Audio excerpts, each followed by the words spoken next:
This is going to be one of the most important off seasons the Detroit Pistons have had in quite some time. When Trajan Langdon took the job 2 seasons ago with the Detroit Pistons, he mentioned in his introductory press conference that he's going to be evaluating, and he said this season that he was going to see how the Pistons did in the playoffs before making a big move. I think we could all agree in these playoff games, Cade Cunningham needs a number two option next to him.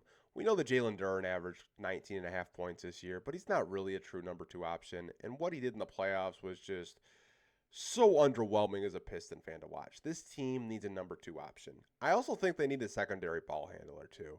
In these playoffs, we saw Cade Cunningham have high turnover games because he was just getting so many different defenders in his face. He was getting blitzed, he was getting trapped. This team needs a secondary ball handler so Cade Cunningham doesn't have to initiate every single thing when he comes up the court.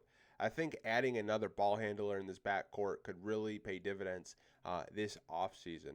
I also think you have to look at the power forward position in the long term. Tobias Harris isn't going to be here forever. There's no guarantee that he's going to resign with the Detroit Pistons. I think those are a couple of areas that you need to try to look at. Now, if that number two option just so happens to be a shooting guard or just so happens to be a power forward, so be it. But I think this is going to be a very important offseason for the Detroit Pistons.